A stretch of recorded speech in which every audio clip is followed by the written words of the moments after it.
bagaimana mengelola problem menjadi peluang emas atau golden opportunity. Tapi saya ingin ajak saudara, kata kunci menghadapi problem adalah apa? Salib kasih Kristus. Yakobus 1 ayat 2 dan 4, saudara-saudaraku, anggaplah sebagai suatu kebahagiaan apabila kamu jatuh ke dalam berbagai-bagai pencobaan. Kalau kena masalah, anggap sebagai kebahagiaan. Katanya, anggap sebagai peluang emas. Golden opportunity, itu tambang emas. Sebab kamu tahu bahwa ujian terhadap imanmu menghasilkan apa? Ketekunan. Ketekunan, kata ketekunan. Orang yang punya IQ biasa-biasa saja, kalau dia punya ketekunan, orang ini pasti mengalahkan orang yang punya IQ yang luar biasa. Dan biarlah ketekunan itu menghasilkan apa? Buah yang matang. Supaya kamu menjadi apa? Sempurna, utuh, dan tak kekurangan suatu apapun juga. Pertama, teladan para tokoh Alkitab. Kita mulai dari Raja Daud. Daud ini bisa mengelola problem menjadi sebuah golden opportunity buat dia. Saat Daud, saudaraku, melihat Goliat, Daud diam-diam tanya sama orang sekelilingnya. Daud tanya apa, saudara? Apakah upahnya jika ada orang yang dapat menaklukkan Goliat itu? Lalu dikasih jawaban, saudaraku. 1 Samuel pasal 17 ayat 25, kita baca sama-sama. Berkatalah orang-orang Israel itu, orang yang mengalahkan Goliat akan dianugerahkan, akan diberikan raja, kekayaan yang besar. Pertama. Yang kedua, raja akan memberikan anaknya yang perempuan kepadanya. Kaum keluarganya akan dibebaskan dari pajak Israel. Yang kedua, Ribka, wanita sederhana. Ribka berjumpa dengan Eliezer, hamba daripada Abraham, yang sedang mencari istri buat anak Abraham yang bernama siapa? Ishak. Eliezer bawa 10 unta. Di kantong unta berisi apa, saudara? Perhiasan emas, perak, yang nilainya sangat mahal. Lalu saudaraku, Eliezer bilang sama Ribka, berikan aku minum. Saudara, Ribka karena sudah terbiasa nolong orang, terbiasa menyelesaikan masalah orang lain, memenuhi kebutuhan orang lain. Dia tidak hitungan waktu, dia gak hitungan tenaga, dia gak pikir imbalannya itu apa. Langsung dia respon, dikasih minum. Lalu dia bilang, kau minum sampai puas, Eliezer. Lalu hambamu ini akan kasih minum seluruh unta. Dia kasih minum sampai puas. Selesai dia kasih minum sampai puas, apa yang terjadi? Kejadian 24 ayat 53 ini mencatat. Kemudian hamba itu namanya Eliezer mengeluarkan apa?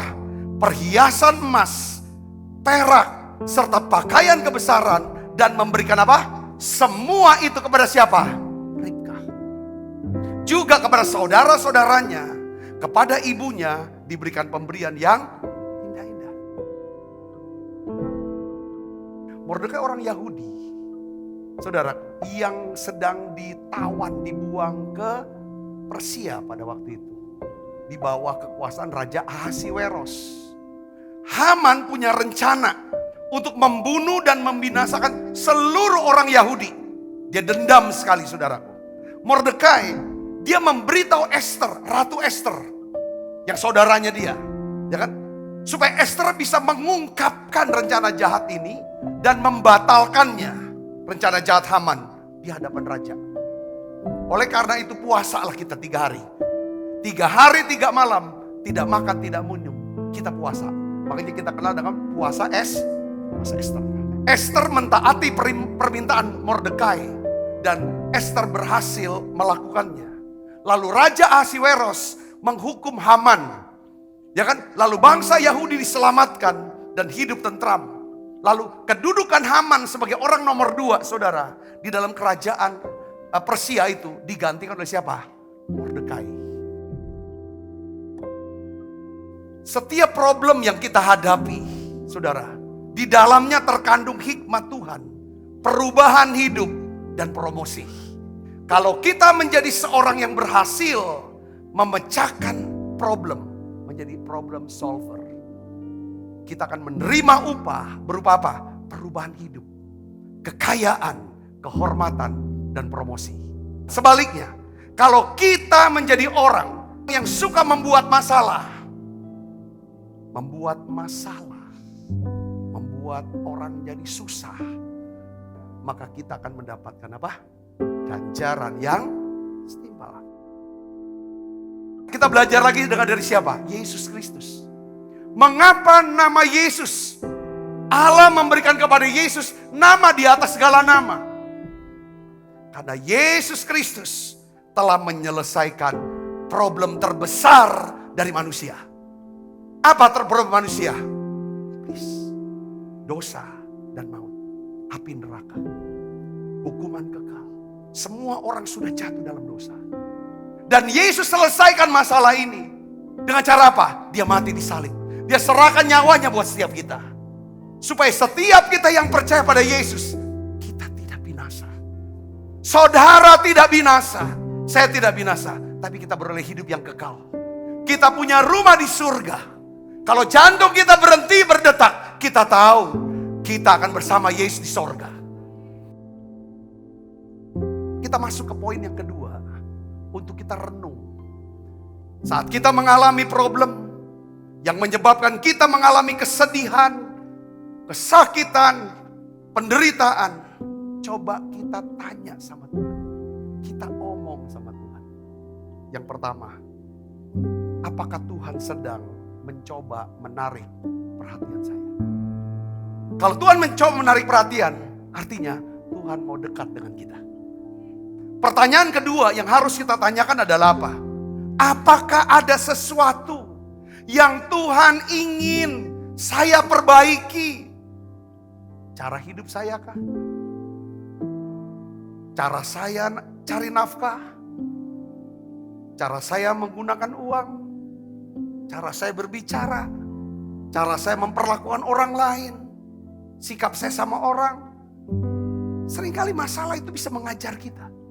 Yang keempat, bisa saja lewat masalah Tuhan menyiapkan sebuah jalan. Sebuah jalan untuk kehidupan yang baru bagi saudara.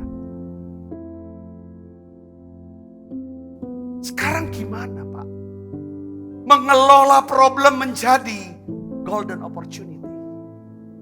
Esther menghadapi serangan musuhnya Haman dengan menerapkan strategi yang berdasarkan prinsip kebenaran firman Tuhan yang kita baca dalam Mazmur 23 ayat yang kelima. Engkau menyediakan hidangan bagiku di hadapan lawanku.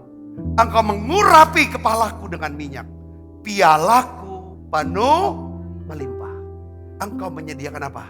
Hidangan bagiku di hadapan lawanku. Esther pakai prinsip ini. Daud menulis 500 tahun yang lalu. Sebelum Esther lahir. Esther ada, saudaraku. Dan Esther belajar tentang hal ini. Jadi rupanya Esther menerapkan. Dia tahu, kalau saya bisa membangun keintiman, kedekatan, ya kan, dengan raja, persekutuan dengan raja, sampai bisa menyentuh hati raja Ahasiweros, maka musuh saya akan menjadi musuh raja. Raja dengan segala otoritasnya akan menaklukkan